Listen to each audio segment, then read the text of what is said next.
mwebaze. Are you ready? Erinnya lyo lyayoza ebintu bwe nnadyogera nga atandise. Anko tumwebaze mbadde njagala oŋŋambire ombuulize ku Lena Price ekibuuzo kino ky'oba otandika nakyo nkusaba mu mutima mulungi. Lena Price bwe yali asima award gye yafuna yagamba nti nno bannaayo oba nze yange mugimpenje brandingire kubanga bwe naddayo eka nga siina award omwami n'amugamba Lena Price ali mu kawundo kakubye eddinisa oba omwana yeefumbiza nga tetumanyi mumbuuliza omwana awo olumala yuteeka asaawe. Okay, neyanza gedora asigenda kwogera kigambo kirala kyonna naye ngenda kubuuza Lena Price ekibuuzo ekyo kyennyini ky'oŋŋambye sooke mubuuze nga tetunatandika kigambo kyonna. Nyabo Lena Price bwe wali ofuna awaadi yo eyasooka wagamba bwe wamala ogikwata bwoti ne bakugamba ne bamala ogikukwasa n'obagamba nti oba eyange mugimpe ngende nje branding kakati kyetubuuza n'ekirala n'ogamba naye bannange kati bwe naddayo ewaka bana abagenda kumbuuza akoledde eriwa awaadi eriwa so kati twagala kumanya doola abuuza olina omwami weefumbiza ani oyo eyali akubanja awaadi tutandikira awo nga tonaana kubuuza nakweyanjula. Nina gwe njagala. Nina gwe njagala yali agenda jimbuuza. Ati obeera naye ewaka? Sibeera naye ewaka naye yali agenda jimbuuza.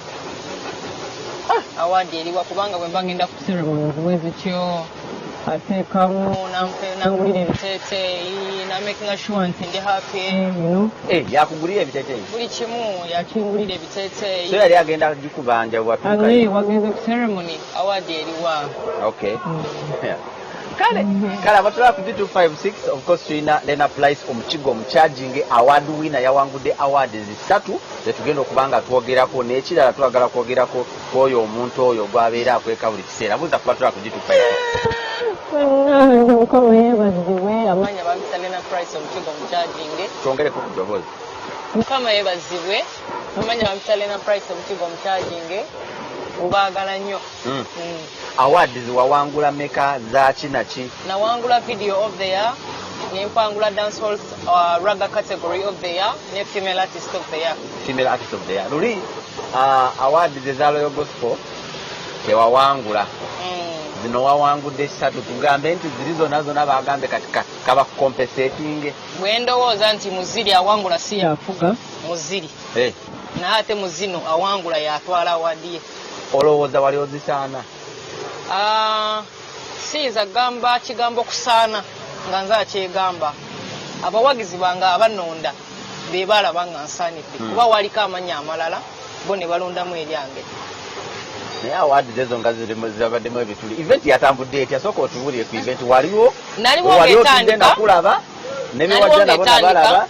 Era omukulu Prince Nick CEO wazo yagamba nti because waliwo financial problems zalina talaba kuprintingako awards nagamba n'ebijja genda biterera mpola mpola era nga nakolako ne voice note mu group nga ngamba kirungi ne bitambula ne waba tewali ssente tosobola gamba nti birina kabada ebikopo kambiteeke ku ttaka ogulayo akabaafu so tebyatambula bulungi nnyo olwa ssente ezitaalimu ezimala naye kigende mu maaso kiriwo.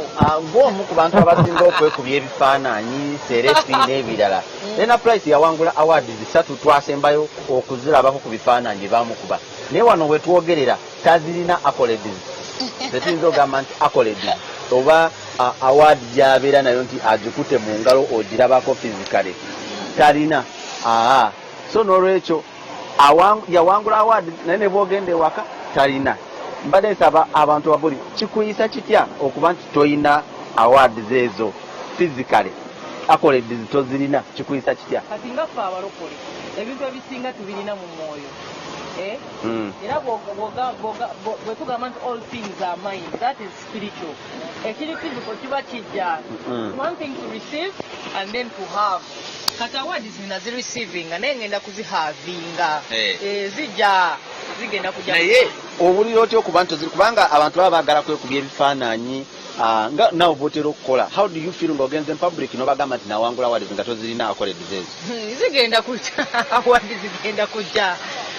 Omukulu twayogeddeko naye n'agamba bakyaziprintinga bakyamaliriza bino nawali basobole zitutuusaako mu bwangu either Friday eno oba next week nezigenda kujja. Sizirina physically ezaaliko twazeekubisaako ebifaananyi zezaaliwo awasigadde zijja kujja. Luli watugamba oyagala eyo bagikuwe ogende oje branding wali oyagala okuwandiikako ki ku akoledde eyo? Nali ngenda kuwandiikako ebituufu byempangudde byennyini ate baleme kumenyeka nakyo. Already nali muwanguzi nga ndi musanyufu nga awasigadde nsobola okweteekamu. Kati nze nzikiriza nti ekintu ekimuleetera okubeera financially disturbed tatunda award. Is it true? Tatunda award. Nawulirako twalina MC Hope ku show emu n'agamba nti engeri gye mwalinamu financial problem abategesi singa omuntu aleetayo okukakadde bamuwa award. How true is that? Ebyo bisobola obaawo mu award endala. Kiwulira? Nga zeziriwo ezo award endala z'ogamba. Ekyemanyi wali award nga zo batunda ntunde oba nga basinzira ku relationship gy'alina na muntu ati mwebaza akoze mukwano gwange. Ne bagikuwa nga tewawangudde nga n'abalonzi tebalonze nga tebabifudde nako. Naye Niki tatunda award. Kale nga nze personally sijigulangako.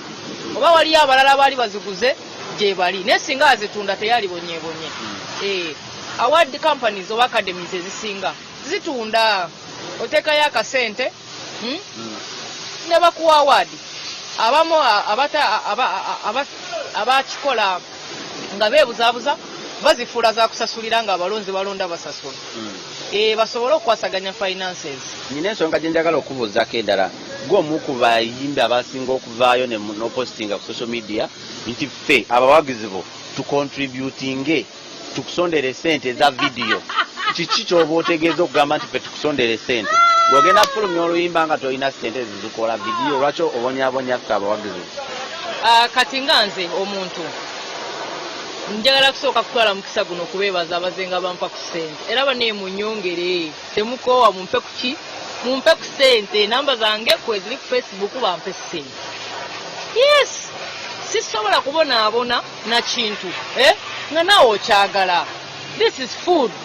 Kiringa kati mukontributinga ku birthday z'abantu, mukontributinga ku mikolo gy'abantu nga si gwagenda omukazi oba ogenda kumuwasa n'omuntu ekitegeera naye n'oteekako ssente awasiza kyalo kiramba lwaki tawasa mukazi we gw'ayagala naye ne tuvaayo ffenna ne tukontributinga. Kati buno obuweereza bwetaaga kingi. Abantu bayinza obutamanya how much money goes into videos naye ssente zikola video zikuzimbirayo akazigo akatandikirwako. So imagine me nina business naye nga njitolamu miliyoni 10 nkole video bwomu nedda kantole miliyoni 4 namwe abawagizi mumpe 6. Simple logic. Mbeerewo namwe mubeerewo neme kugwa neme kukola bintu bitakwatagana olwaki nga gwe wooli sebo. Olowooza ekintu ekyo kikufuula ng'omuntu omunafu oba asabiriza nnyo? Nedda. Bwe mba nsabiriza mwe rich medicant. Omanyi kye bayita rich medicant? Nedda taata bannaye oluzungu luzibu olwo. A rich beggar. Okitegeera? Ate nga kino sikirabanga kusabiriza, nkirabanga kuwa abantu opportunity okusiga mutagejjemu nekomanyi bwendikagimu. Kakati ekirala waliwo omuntu asuubira okuba nga akuteekamu ssente. Muntu kyoyo abeera mu nsi ki kubanga engeri gy'oyambalamu engeri status yo eri waggulu nnyo. Omuntu kyoyo tusuubireyo embaga omwaka guno tusuubireyo proposal n'ebirala.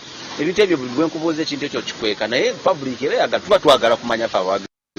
Okubye ebinyonyi bingi n'ejjinja limu naye kyolina okumanya abawagizi bange banteekamu ssente. Naye wabaawo omuwagizi ow'enkizo naawe? Omuwagizi wange ow'enkizo wa Mr. Jerome yanteekamu. Abeera wa? Okole ki? Jerome ndowooza awulidde simanyi gy'abeera naye ndowooza awo dola abadde ayagala kumanya ekyo n'abantu abalala baagala kubuuza ekibuuzo ekyo. Mbuki? Mboyo omuntu oyo ali special bulijjo gw'otukweka n'odde eno kumbe ye Jerome. Ye Jerome. How long have you been with Jerome?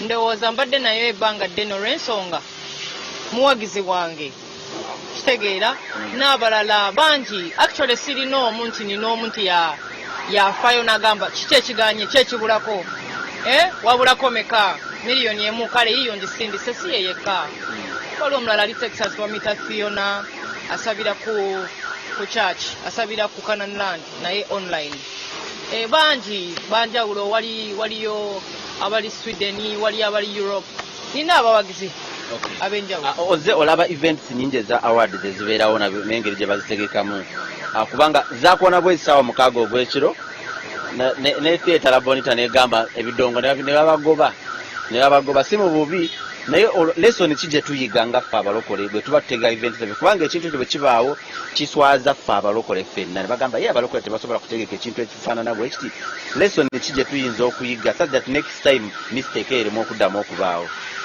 I can stand and say nti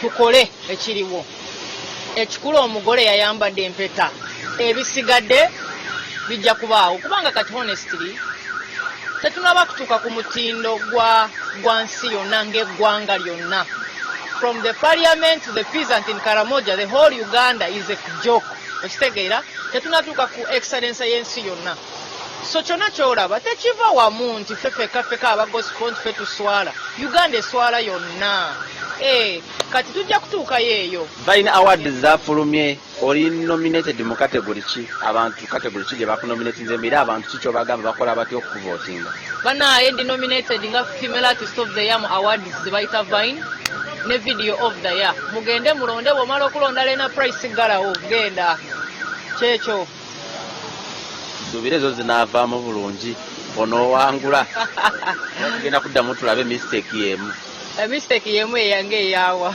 abaddewo kubanga Big Awards zakyuka mu dakiika nga wabulayo dakiika tugende ku venue eno ne bakyusa ne bagenda mu venue ndala andowooza bano buli mistake ebaawo ku muntu asoose eyigiriza omuntu ekiddako okitegeera bajja kwetegeka bulungi naye nabo ensobi tezijja kubula teriiko omukolo gutayinaako nsobi n'abantu just bamanye engeri gye bakibikirira wabula nekira kyenyinza okwogera yadde sisaanidde nnyo kyogera buli muntu yenna buli kyakola yeetaaga amafuta gaakyo spiritually waliwo okwetika ekinene nga kikususeeko spiritually ne physically kirabika nti wano wali ensobi kati abantu abo bategeka ebintu ebinene olina okusaba n'okusinga omusumba awatosobola kusaba genda osamire yes kolako kimu kyosobola okukolera ddala n'obulamu bwo bwonna saba essaala eno genga gwa azipo oli prophet azipo oli pastor kuba ekintu kyeweetise kyetaaga spiritual power mungi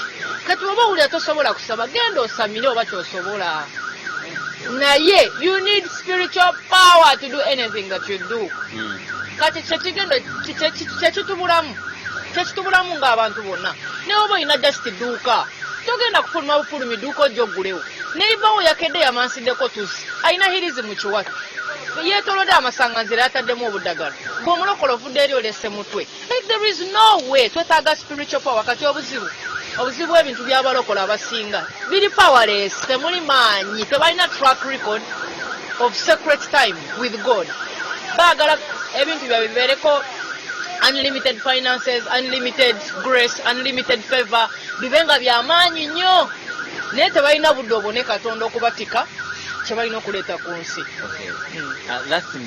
Lwaki abayimbi ba gospel mutandise okubanga mwetomera like omuntu n'ategeka concert ennaku zezimu n'oli omulala n'ateekayo ng'ekiri ku brother waffe Dipas n'abalala lwaki temusooka nemwogerezeganya nema nti olunaku luno lwagundi ne luno lwagundi olugumaliriza ng'abantu balemeddwa okwegabanyamu ne tutandika kukuba enkya ono kyamusaze ono yakutte ensonga eyo mugenda gikola mute anti nkiddamu akavuyo kona kava okubeera nga bye tukola si byebyo ye yatutuma tukola bukozi just abategeka concert ezani abagamba bazitegeka kufunamu ssente bazitegeka kugaziya platform yakubuulira njiri oba bazitegeka kulabika nga balaga nti bakabi kwe kutomeragana toyinza kuva mu nsi ya mwoyo ne deeti netomeragana n'omuntu yenna era bwetomeragana n'omuntu yenna nga ye ebibye si bya mwoyo first me aba agenda kunafuwa nnyo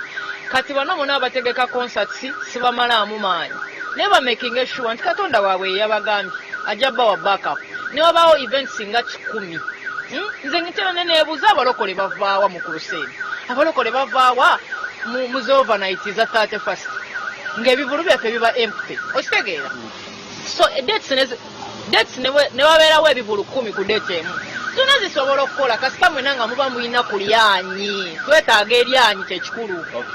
So lasiringa sinaba kumaliza wano Friday tuli ku Good Friday ku Canaanland weeteeseteese otya?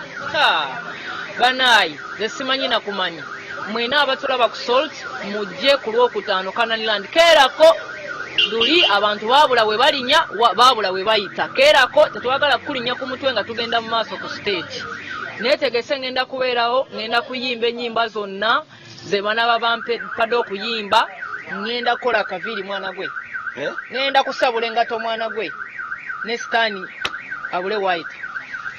Simanyi Dolo olinayo ekibuuzo kyoyagala okubuuza ku Lena Price omukigo omukyajinga akuta essimu ya miliyoni 6 eno essimu ye ya miliyoni 6 bwagambye yava mu US era omuntu eyagisindise yamuŋŋambye naye nga yeno essimu ye mukyala mugagga nnyo. Dolo simanyi oba olinayo ku kibuuzo kyona ekya Lena Price.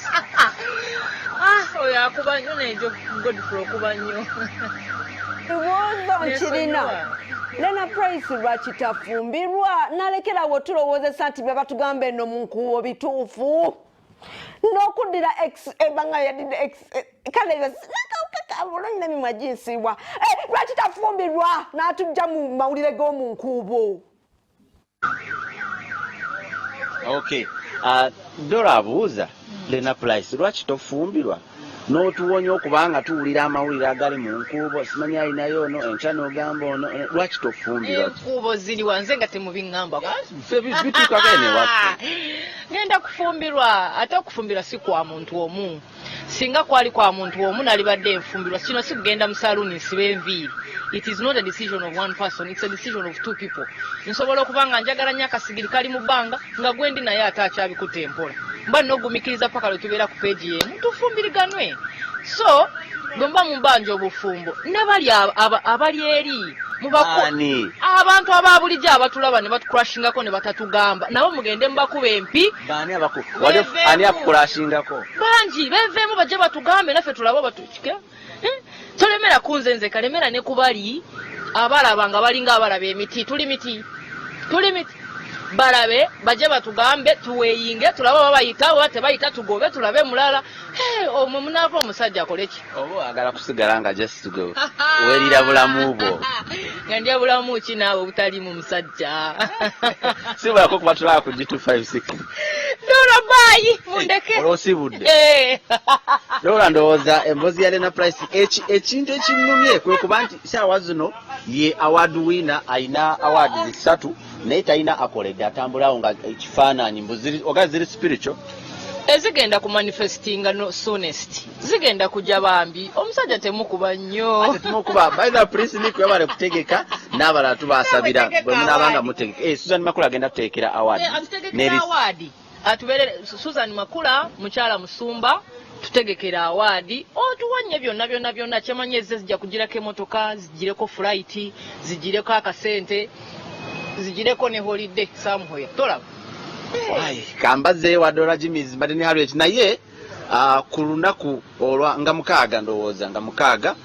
Julina kagenda kubeera wali ku Serena mu worship experience so aba him experience yes bugende muwagire n'abantu abalala abayina concerts ezabalokole tugende tuwagire abantu baffe Godfrey Mwebazi Harriet kambaze wa Dora Jimmy's agende mu maaso n'okubanga atabaweereza.